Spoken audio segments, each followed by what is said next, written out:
morning. This is your local news agent reporting live from Nazca, Peru, where the population is 23,556.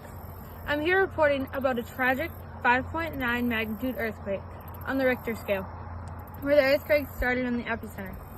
Let's hear from two local witnesses, Bob and Sandra Looney, about what happened. Husband and I ran away to the hospital because I'm 39 weeks pregnant and I'm about to have my baby. But when we were in the car, we felt the whole ground shaking! So basically, my wife is going into labor and I felt the tectonic plates below shift, and then I realized there was a boundary in the way that we were driving, and I was like, oh my gosh! Let's go to Ella who can tell you more about it. Here's my beautiful baby, Susie. The two tectonic plates around here are the Nazca Plate and the South American Plate. There is also a Cordillera Blanca fault zone. Seismic waves are a mechanical wave of acoustic energy that travels through the Earth on another planetary body. As this was happening, there was also a lot of stress going on, which is the force acting in the unit of nature. Nazca isn't directly on the coastline, but the energy from the earthquake still reached the sea floor. This caused the ocean floor to rise and creating a small tsunami.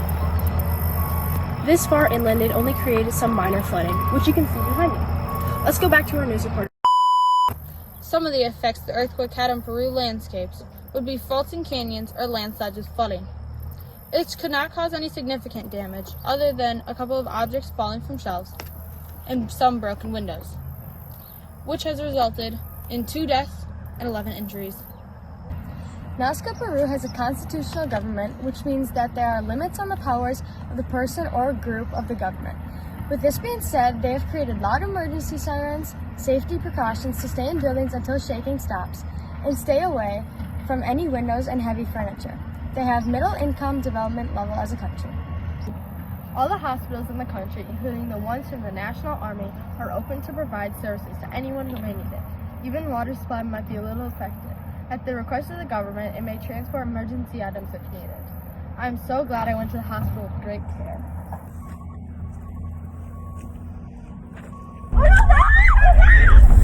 Seconds after the earthquake started, the surface waves hit and lasted for 10 seconds. An important thing to note would be liquefaction, which means the process of which water-saturated sediment temporarily loses strength and acts like a fluid. Thankfully, the earthquake wasn't too bad, so we didn't have to worry about that.